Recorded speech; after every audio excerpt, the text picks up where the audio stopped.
Well, hi everybody. This is our second lecture for our physical activity and sedentary behaviour module. And what I'd like to do is keep talking about physical activity levels, but really to probe how much is enough and how good is the evidence when we actually start to classify kids as not doing enough or meeting the guidelines. So the overview of this short lecture is going to look specifically, first of all, what does enough mean? So what's the quality of the evidence? And then we'll dig into who's meeting the recommended guidelines. So enough for what? I think that's a really important question that we overlook. And, health is not one single construct. There are many aspects of our health. If you think about all of the aspects of our health that we consider important, whether that's our mental health, whether that's our cardiorespiratory health, whether that's our musculoskeletal health, all of those different pieces are important. And I like to draw on the views of a famous cardiologist researcher, Ben Levine. He did a lot of really fascinating studies looking at withdrawal of exercise in bed rest studies and how the heart atrophied so profoundly when people were forced to be in bed for periods of time. But he also brings up a really neat point about enough for what, how much is enough. And he says, we humans, we're not built to do one thing monotonously day in, day out. Every single day I have to run for an hour, same pace, same intensity. That's not going to help. We're actually built to be able to experience many different things. And he argues in adults, there's really very good data now in adults to show that, yes, you do need to move your body every day, probably for an hour of fun stuff. That could be cycling, walking, playing, dancing, but the fun stuff. That's your movement. You need at least one session a week of very high intensity, hard, vigorous work. And he's a big fan of the 4x4, 4 minutes of 95% of maximum, 4 times with a 3-minute rest between each interval. Now, it doesn't really matter how you get your high intensity vigorous as long as you get that session once a week. 2 sessions of what we call zone 2 training. That's, you've broken a sweat. You can talk, but you probably can't sing. So hard enough, but not that hard. And at least 2 sessions of resistance training. That doesn't have to be pumping iron. It could be Pilates or yoga, anything that's resistance training. And that's probably enough for overall health as an adult to avoid the kind of cardiometabolic disorders that are common. But what about in kids? Do we have that level of data to understand how much is enough? So this CDC graphic was published a few years ago to try to encourage physical activity in children by selling the attributes of physical activity. And those attributes are multifaceted. So from bone strength to aerobic fitness, heart and lung health, to muscular fitness, that musculoskeletal health, cardiometabolic, so our metabolic system, our blood sugar levels, healthy weight, brain health and academic performance. These were all part and parcel of the health benefits of physical activity.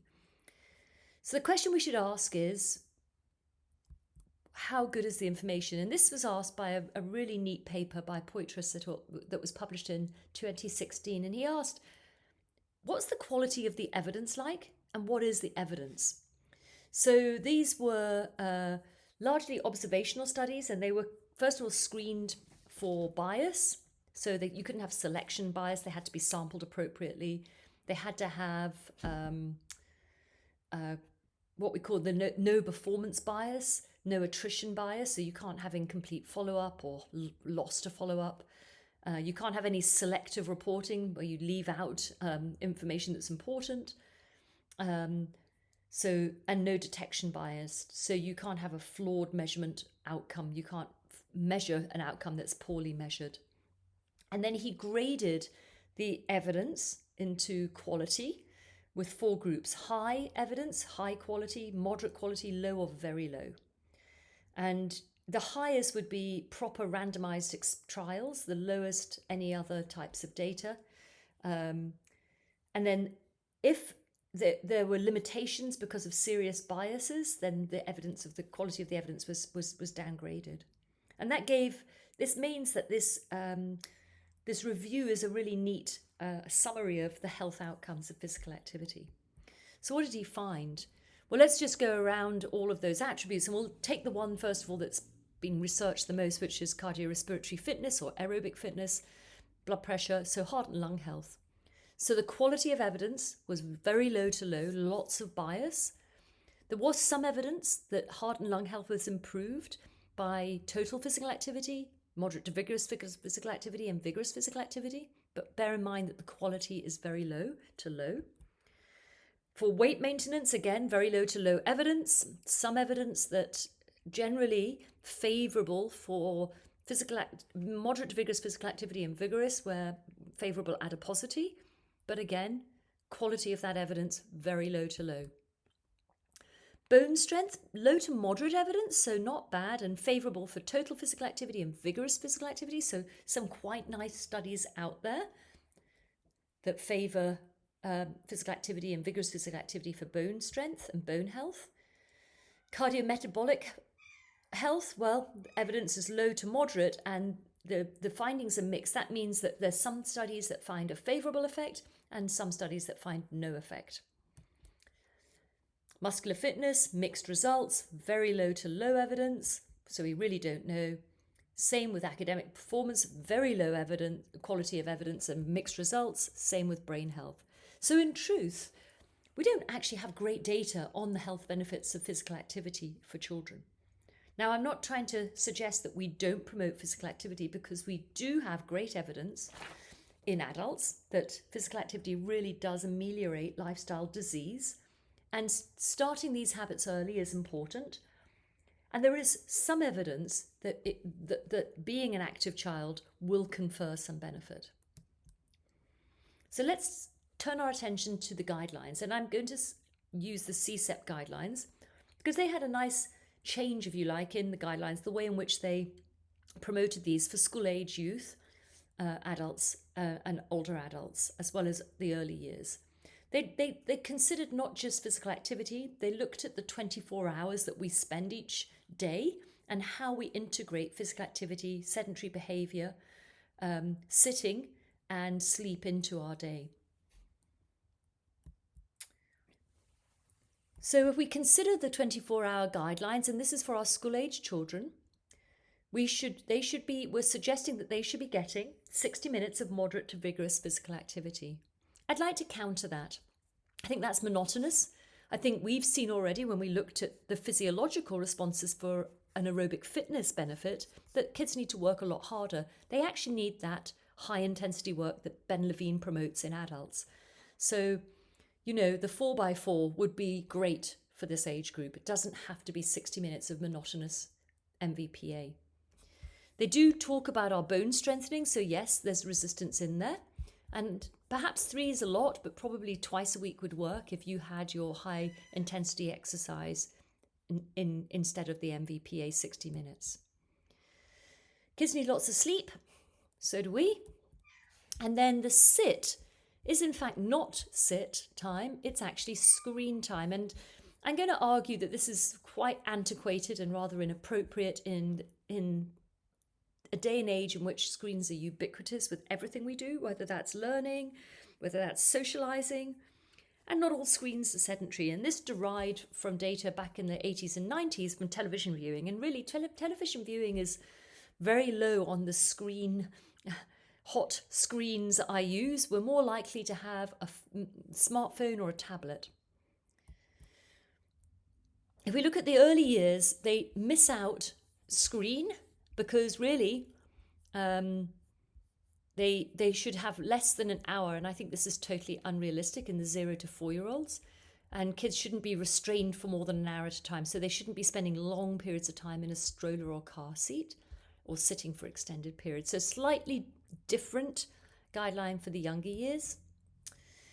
So when we ask ourselves who makes these guidelines, it's actually, in terms of physical activity, it's actually quite interesting to see which groups are particularly at need. And it would be girls who really are particularly at need. This study is from Hilary Caldwell. It's Canadian study, Ontario kids, about 300 of them. Really neat study because it's longitudinal. So they had a study in preschoolers called HOP, and then they transitioned into elementary school. The study became called SKIP. And this is the transition from preschool to elementary school. And these are the same kids tracked over time. So it's longitudinal data. And they categorized the kids into 3 distinct groups. These are our 3 groups. The light bar here, group 1, these were the least active kids, which was about half of the 300 kids in the study were in the least active category. And that category was mostly girls. Then the second category, group 2, about 40% of the cohort were in group 2. This is your moderately active. And about 40% of that group were girls. And then there's the high active category. Only 8% of the total 300 were in the high active category, and that was mostly boys. But regardless of the category, at about age 8, there's a decline in all 3 groups, but more profound in the low active.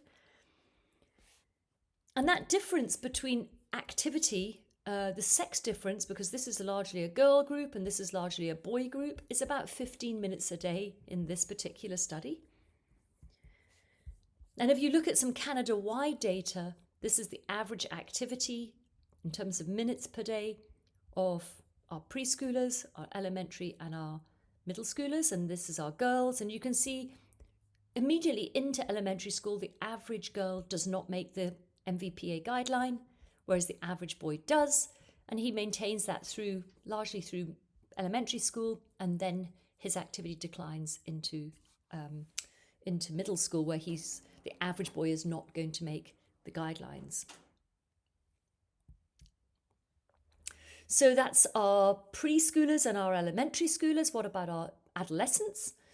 This is a study from Lee Gable at the University of Calgary.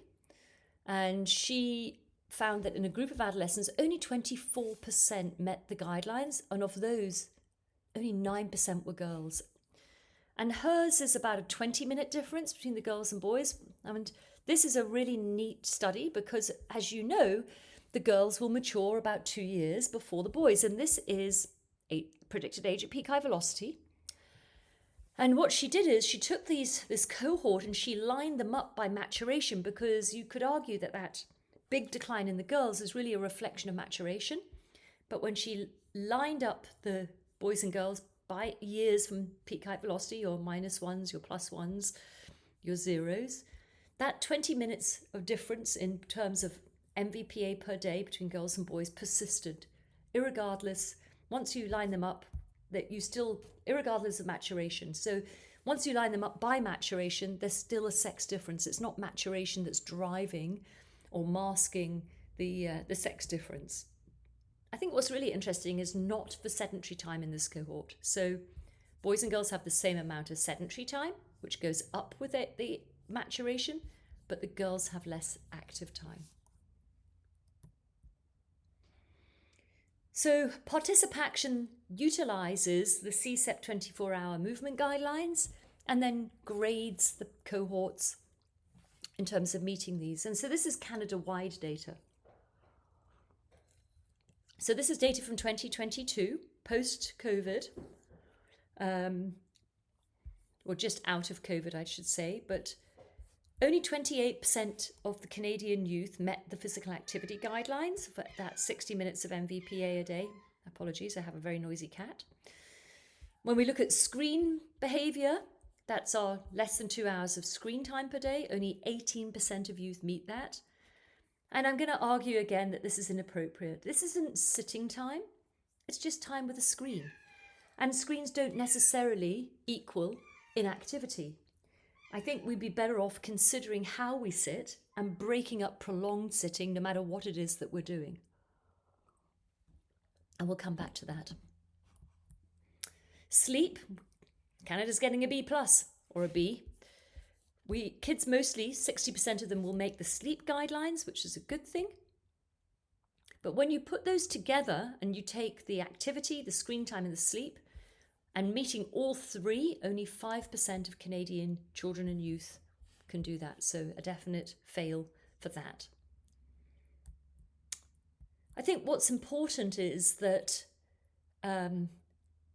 girls, racialized youth, Indigenous youth, children with disabilities, all of whom have lower physical activity levels. There's very little data for racialized or Indigenous youth. We know that children with physical disabilities only were meeting 7% pre-COVID, and once COVID started, this is in COVID, May 2020, very, very low levels of physical activity. And it's also important for youth who are in the LGBTQ groups. And these kids, again, we don't have data. We don't have nationally generalizable COVID data or post-COVID data.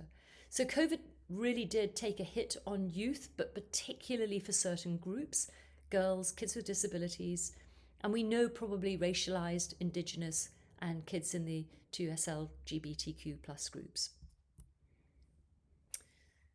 So what about the rest of the world? If we just take not just Canada, but where do we sit in terms of meeting those 3 24-hour movement guidelines? So this was a very neat review where they synthesized data from multiple countries, close to 400,000 children and adolescents included from ages 3 to 18. And you can see that they were preschoolers, children and adolescents. And this is the meeting of the guidelines. So the further to the right on this chart you are, the more who have met the guidelines. The further to the left of the chart, the fewer who have met the guidelines. So if we look at preschoolers, more likely to have met the guidelines compared to children, and then adolescents, the least likely to have met the guidelines. If we look to see differences in where in the world, Africa more likely to have met the guidelines, Europe more likely, Oceania more likely, South America and Asia least likely, North America not great, were one of the lower continents for the ability of the youth to meet the guidelines. And again, we look at sex, we can see that fewer girls are less likely to meet the guidelines compared to the boys. So this is a meta-analysis. We were not going to care too much about the data. These are the confidence intervals. The bottom line is that if you're here, you're already not doing too well, and you've got groups who are well below that. So what about Kelowna? Okay, we're going to consider this in our case study and in our case. What's it like for Kelowna children? Do they stand out differently to the rest of Canada, where they're getting Fs and Ds, Bs for sleep? So there is a Young Kelowna report that we're going to dig into in our next workshop. And we're going to try and take the Canadian comparisons, that 2022 data, and compare it to our Kelowna youth. So looking forward to considering how Kelowna matches up, and we'll come back to our screen time in our next lecture.